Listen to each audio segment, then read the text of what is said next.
Good morning. For today video, ayan, magluluto ako ng chicken creamy. Kakaiba naman sa araw-araw na aking pinagluluto. So, ayan yung aking buong manok.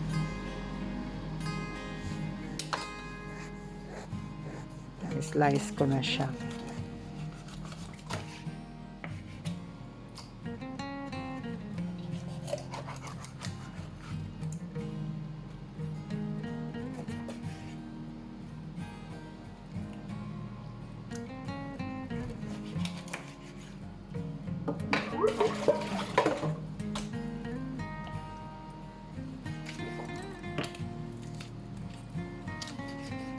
Sa half na manok, gagawin kong 4 na hiwa.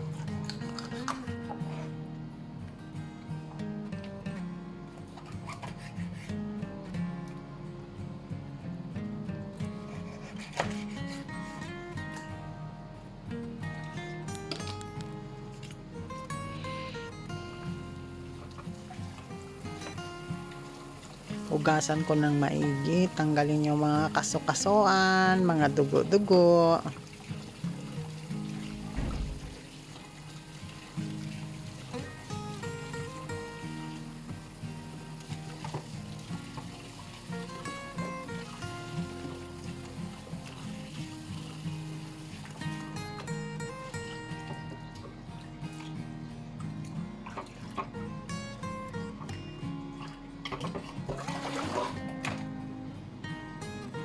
So, ito na yung aking buong manok.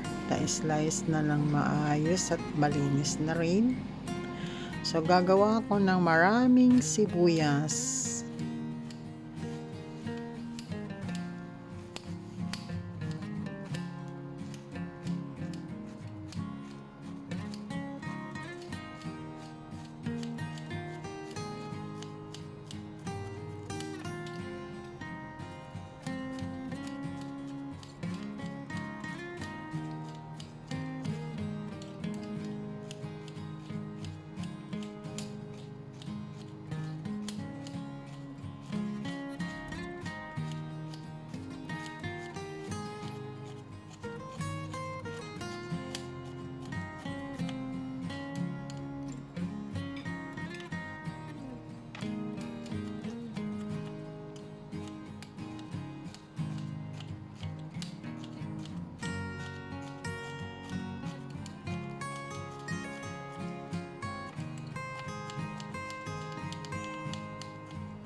So, ready na yung aking mga lulutuin.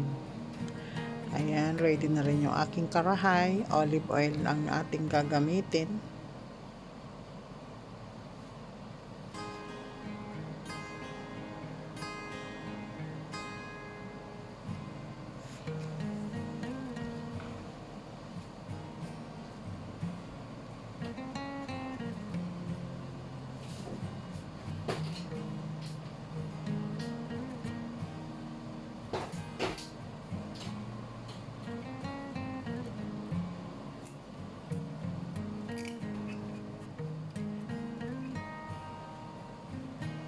Ayan, isusunod ko na yung napakarami kong ginawang sibuyas kasi masarap kasi pag maraming panakot.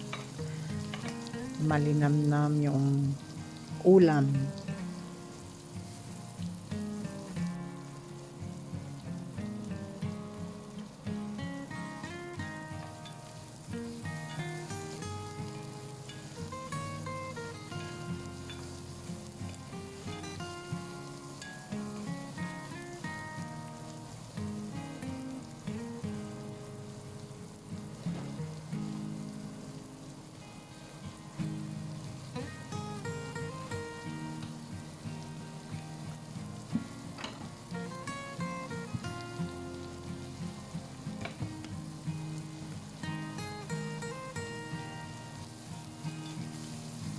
Halu-haluin lang natin hanggang siya mag-yellow.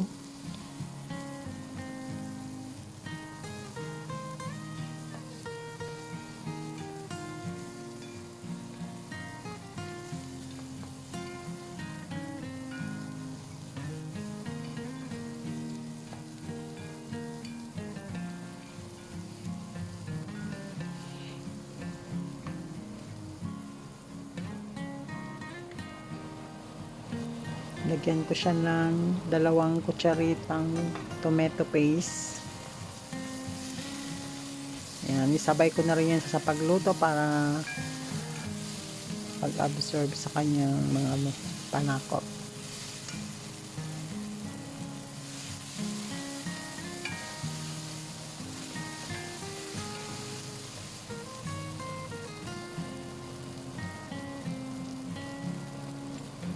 Isunod ko na yung aking manok.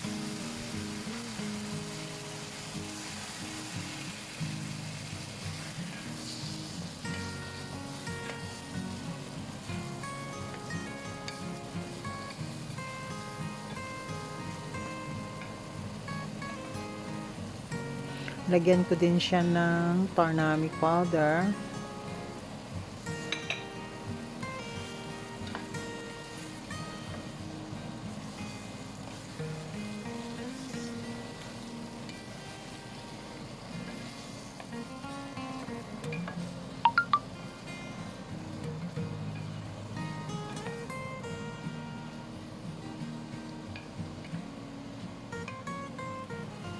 So, ayan, lagyan ko siya ng tubig para ilaga ko siya ng 30 minutes.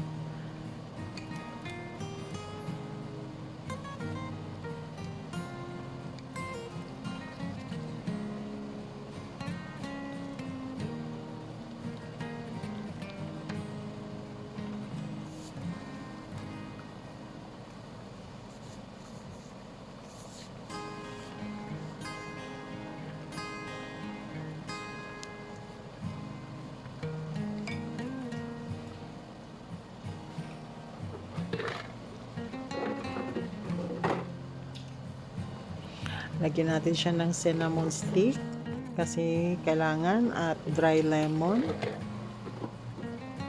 at pamienta leaves.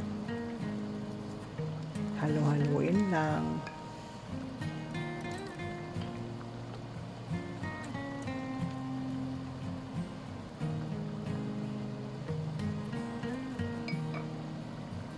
So, takpan muna natin siya ng 30 minutes hanggang siya ay maluto.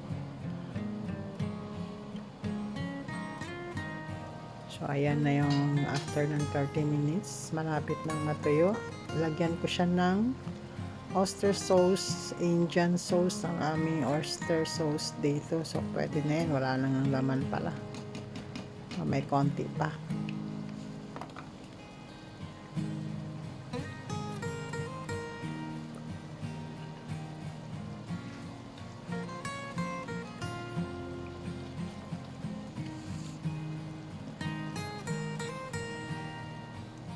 Takpan natin ulit. So, pwede ko na siyang lagyan ng cooking cream. Kaya kakaiba yung aking lunch na gagawin today. Chicken with creamy cooking. So, ayan. I-request ito ng aking alaga. Hindi natin siya ito matawag na biryani. So, ang pangalan ko dito ay chicken creamy. Kasi kaiba naman siya sa biryani, kaiba naman siya sa curry chicken. So, ayan. Ako na lang maglalagay ng pangalan nito. Chicken creamy.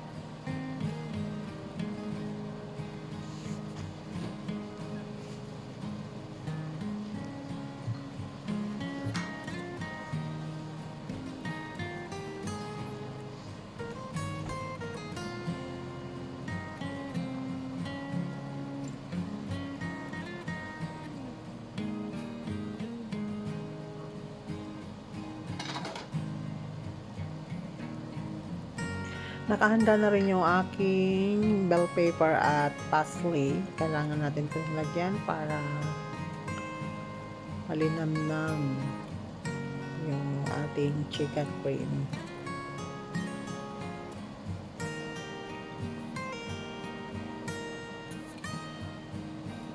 Hayaan lang natin siya ng ganyan habang kumukulo.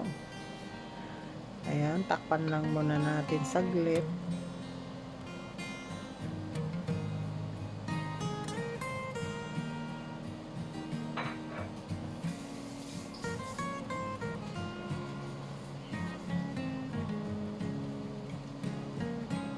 So, pwede na natin buksan. Ayan. Mahina lang yung apoy. Hanggang luto na to siya. So, ready to serve. So, ayan. Luto na rin yung aking rice. So, yung rice ko today is plain. Gawa ng creamy chicken yung ating ulam. So, plain lang dapat yung ating rice.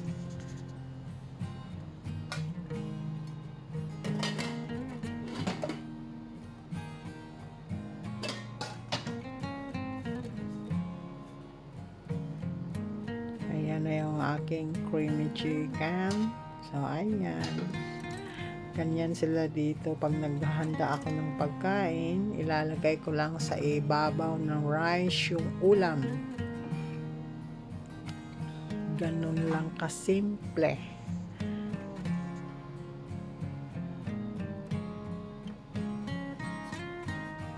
So, ayan, nakita nyo naman. Ganyan lang ako nagsiserve. So, 4 lang yung aking mga alaga kakain today.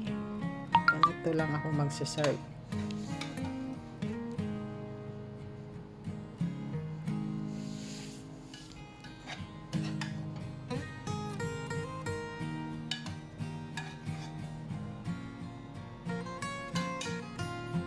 Hanggang dito na lang.